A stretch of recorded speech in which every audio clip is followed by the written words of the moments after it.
మీకు అర్థమవుతోందా ఎందుకు కొంతమంది సులువుగా అన్నీ మేనిఫెస్ట్ చేసుకోగలుస్తారు అనేది?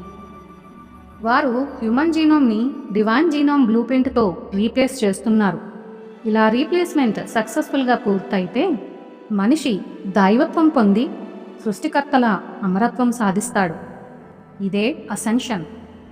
ఇదే మహావతార్ బాబాజీ అయినా, సెయింట్ జర్మియన్ అయినా, జ్వాలాకులైన, కుతుమి అయినా మొదలైన వారు సాధించినది.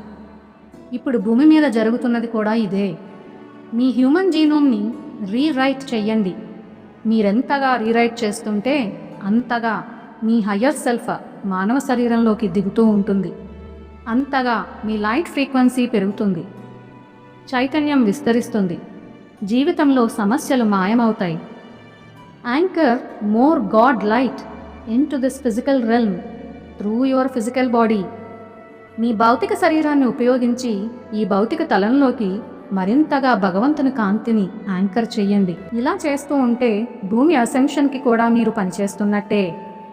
మరి మీరు భూమాత కోసం ఇలాంటి వర్క్ చేస్తున్నారా? ప్రశ్నించుకోండి. ఇక్కడ ఇంకొక ప్రశ్న కూడా తలెత్తుతుంది. మానవ జన్యువులు గత జన్మల నుంచి, కుటుంబాల నుంచి, ప్రాంతాల నుంచి కల ఎనర్జీలను మోస్తూ విచ్ఛిన్నమై కూడా ఉండవచ్చు. ఉదాహరణకి గత జన్మలలో మీరు అత్యంత పేద స్థితిలో జీవించి ఉన్నవారైతే మీ యొక్క అనంతత్వపు జన్యువు ఎక్కువగా డ్యామేజ్ అయి ఉంటుంది. మరి డివైన్ జీనోమ్లోని అనంతత్వపు జీన్ ఇంప్రింట్ అయ్యి, హీల్ అయ్యి, మేనిఫెస్ట్ అవ్వడానికి సమయం పడుతుంది. మరి మీ అఫర్మేషన్స్ ద్వారా మేనిఫెస్ట్ అయ్యే వరకు పట్టుదల విడవకూడదు. డివైన్ జీనోమ్ని యాక్టివేట్ చేసుకునే క్రమంలో సామాజిక షరతులతో కూడిన నమ్మక వ్యవస్థలను వదిలేస్తారు. మీ యొక్క అమాయక డివైన్ నేచర్ని ప్రభావితం చేసే ప్రోగ్రాములని వదిలించుకుంటారు. కణాలలో ఉన్న ట్రామా కలిగించే గుర్తులను చెరిపేస్తారు.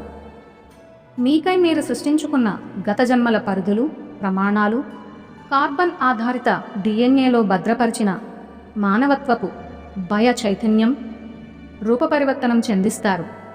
అప్పుడు మీ యొక్క హయ్యర్ సెల్ఫ్ అంచెలంచెలుగా మీలోకి దిగడం ప్రారంభిస్తుంది.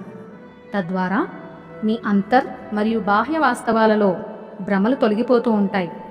మీ స్వేచ్ఛా సంకల్పాన్ని ఉపయోగించి మీరెంత అనుకుంటే అంతలాగా డివైన్ జీనోమ్ మీ శారీరక డిఎన్ఏలోకి అమరిపోతుంది. ఈ ప్రాసెస్లో డివైన్ జీనోమ్ కొంత పర్సెంట్లో అమరిన తరువాత మీ దైవత్వాన్ని వ్యక్తీకరించే నమ్మకాల వ్యవస్థ మీలోకి ప్రవేశిస్తుంది. దైవిక ఉనికి హ్యూమన్ అవేర్నెస్లోకి విస్తరిస్తుంది.